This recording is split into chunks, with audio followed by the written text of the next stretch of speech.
Oi, sejam bem-vindos a mais um episódio do podcast ABC Literário. Aqui falamos sobre cinema, música, literatura, além de temas atuais e polêmicos do dia a dia. Meu nome é Mayra Alves e sou mediadora do podcast. Comigo estão Alice de Souza, Diana da Silva, Alice Moraes e Maria Eduarda Vilas. Se apresentem-se, meninas. Olá a todos e todas, sejam bem-vindos. Eu sou a Diana da Silva, acadêmica do curso de Letras e Língua Portuguesa da UEMA-Sul. Oi gente, me chamo Alice Moraes, também sou acadêmica do curso de Letras e é um prazer estar com vocês. Oi pessoal, eu sou a Maria Eduarda Vilas, também do curso de Letras da UEMA-Sul e é um prazer estar aqui com vocês mais uma vez. Oi pessoal, boa noite, me chamo Alice de Souza, acadêmica de letras na UEMA-Sul e é um prazer estar aqui com vocês novamente.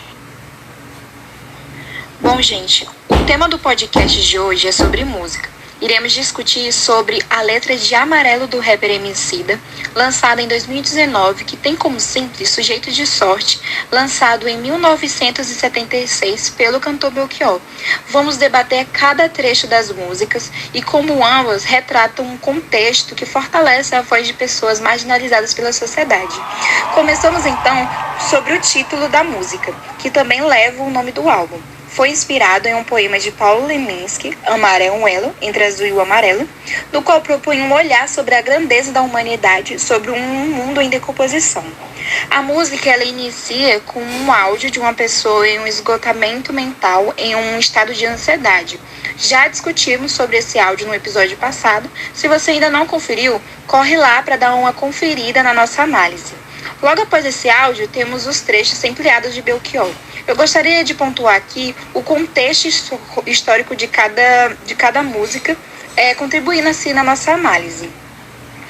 Sujeito de Sorte ele foi escrito na ditadura, em um período desanimador, desolador, diante de muita opressão. Então, quando Belchior escreve, é como se fosse uma salvação do que se passou, resgatar a esperança, se fortalecer, viver o presente, o hoje. E da mesma maneira, é com o Amarelo. Tínhamos acabado de passar pelo ano eleitoral, no qual um governo que se instalava tinha como objetivo o retrocesso do país, sem falar das condições individuais de cada pessoa, os estados emocionais que cada um enfrentava.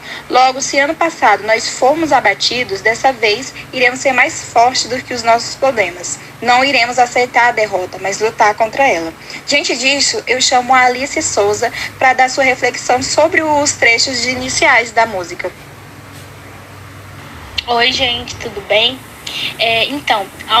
Essa música, de fato, ela toca a gente de uma maneira muito singular, né? A gente sente mesmo como se a gente mesmo tivesse escrito ela, porque ela fala sobre muita coisa que acontece na sociedade.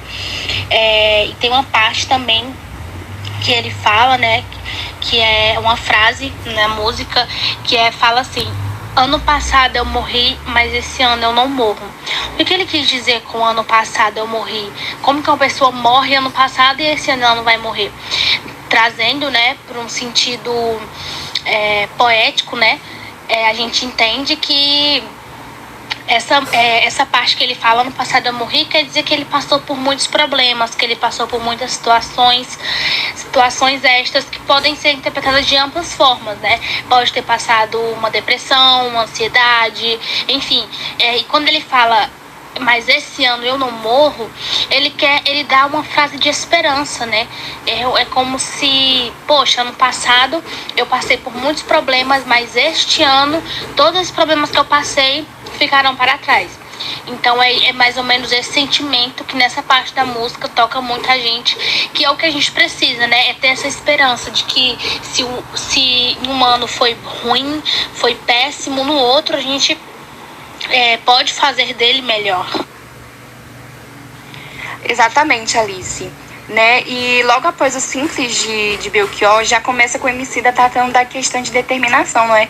Ele traz que o sonho dele é mais alto do que drones e que o combustível que ele carrega é a fome, que ele vai atrás de alcançar todos os seus objetivos, vai passar por cima de quem for, como um ciclone, que ele vai fazer a diferença a cada dia. Mesmo que tenha pessoas de olhares maldosos e ansiosos pela sua queda e pelo seu fracasso. Ele fala também que ele está protegido contra essas pessoas, que não aceitam que pessoas da periferia cresçam socialmente. Então ele vai passar por cima dessas dificuldades, como a água passa por cima das pedras, e que ele tem a determinação, que ele vai atrás da grana e que ele é capaz de mudar a sua história e escrever ela como um dramaturgo, e que a meta dele é vencer e superar aqueles que riram de suas fraquezas. Ele continua falando isso nos trechos depois, né? Figurinha premiada, brilho no escuro. E eu chamo a Maria Vilas para dar a reflexão dela sobre esses trechos. Vamos lá fazer essa análise, né, pessoal? E bom, essa é uma linha muito forte da música.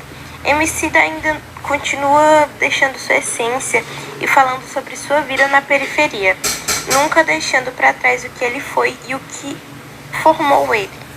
E ele fala como se sentia perdido, avulso no morro, né? Porque não queria essa saída, sabe? E não queria essa escolha para a vida dele, que os camaradas que ele usa na letra da música tinham a saída do crime, mas ele não queria isso. Basicamente é a vida dele antes de encontrar a fama. E que qualquer coisa que ele não aceitasse fazer seria expulso, não queria ter misturado com os camaradas que não fosse fazer nada do que eles faziam, né?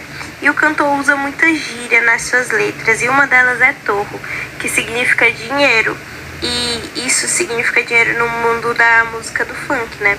E ele diz que sem ele ninguém é nada, e é realmente verdade, vira um zero à esquerda. E uma parte muito pesada que eu sinto a dor dele quando eu ouço é a seguinte: ponho linhas no mundo, mas já quis pôr no pulso. E eu entendo como uma maneira de não ter saída, de se sentir tão mal e preso que quer dar um fim nisso. E também na música tem ele falando sobre uma música dele, que é Hoje Cedo, que era a música que ele lançou com a Pitty. E nessa parte ele deixa claro que a sua música não era um hit, um sucesso, e sim um pedido de socorro. Então ele tá falando um pouco sobre a sua vida antes da fama, do seu dinheiro, dos seus trabalhos como artista, a dificuldade, essas coisas, né? E aí vamos para uma segunda parte, um tópico que é sobre o que nos fez pensar na primeira análise feita no áudio de desculpas no primeiro episódio do podcast, né? Sobre a parte da doença mental. Só que o Emicida, ele traz agora falando em como a depressão é tratada como besteira. Isso é muito verdade, né? Tipo, só quem já sofreu com isso sabe o quanto foi invalidado por conta da sua doença. E dizendo que não é nada, que é besteira, mas sabemos que não é bem assim.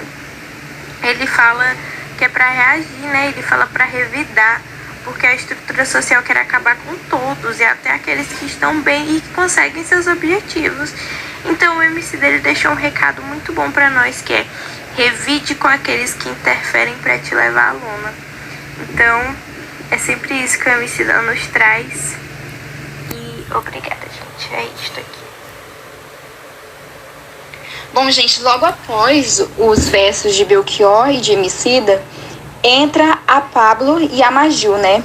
No qual envolve fortes vivências e resiliências, pois Maju, uma pessoa não binária, trans, negra, e a Pablo, gay, drag queen, tanto o Emicida, homem negro, periférico, são pessoas alvos das estatísticas de morte no Brasil. Então, quando elas aparecem dando voz aos versos de Emicida, cria-se uma união de forças, né? Pois elas trazem em suas obras e em suas histórias uma luta por suas comunidades, uma luta para serem quem são, uma luta por um mundo sem preconceito, discriminação. Então, para mim, transmite uma imensa diversidade e determinação que devemos lutar por nossa vida e correr atrás dos nossos sonhos. Eu peço que a Diana, ela dê a reflexão dela sobre esses trechos, né? Bom, aqui no trecho em que ele cita, permita que eu fale, não as minhas cicatrizes, ele demonstra a vontade que as pessoas possam falar sobre elas, falar delas, falar quem são, não as suas cicatrizes, não suas marcas, a sua condição social, seu gênero, origem, cor, mas que elas falam por elas mesmas, pois elas têm histórias, caminhadas, lutas. E as cicatrizes, elas fazem parte disso tudo, elas fazem parte dessa construção do sujeito, mas não tem um papel principal, são apenas figurantes, como a própria música fala. E que dar voz a essas mazelas acaba anulando quem são essas pessoas, toda a sua história, toda a sua trajetória, silenciar essas pessoas e não dar o direito de tentar.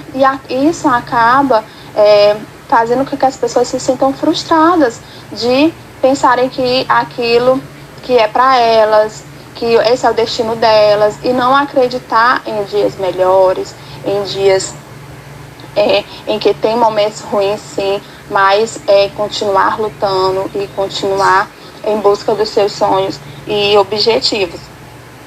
E que essas cicatrizes, essas mazelas, como diz a música, não definem as pessoas. Elas fazem parte, estão ali, mas não diz quem elas são, e sim a sua voz. Então, nesse trecho da música, enfatiza isso, de não deixar as cicatrizes, essas marcas, falar pelas pessoas, mas que elas mesmas possam dizer quem elas são, de onde elas vêm, para onde vão, o que elas querem, aonde querem chegar.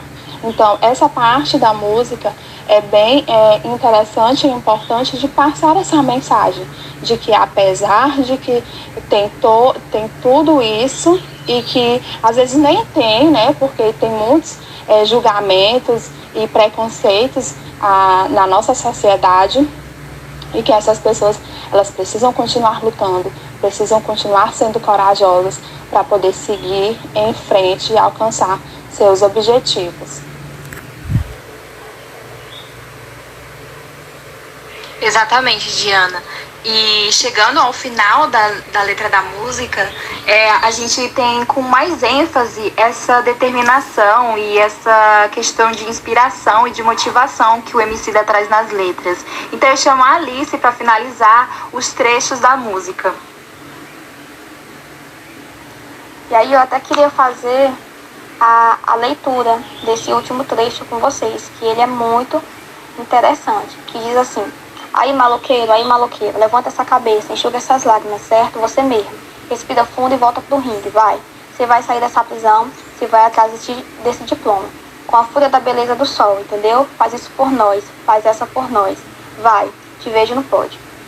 E aí esse trecho ele me faz acreditar que seja uma mensagem direcionada aos excluídos pela sociedade, né? E no decorrer da música é muito fácil identificar que o eu lírico ele destina essa letra a uma classe de pessoas com difíceis acesso à educação, pessoas que não têm condições financeiras, e ao meu ver, o eu poético ele descreve até mesmo o ambiente onde essas pessoas vivem, que no caso seria uma favela, né?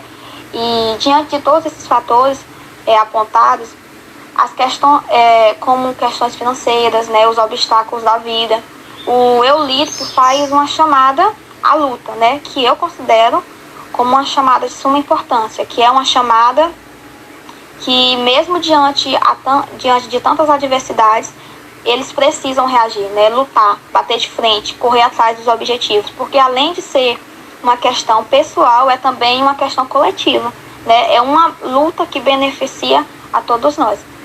Então é isso, gente, muito obrigada pela atenção e até a próxima. Muito obrigada por você que nos ouviu até aqui. Pedir para as meninas também agradecerem e falar que a gente aguarda você no nosso próximo episódio aqui do podcast. Muito obrigada.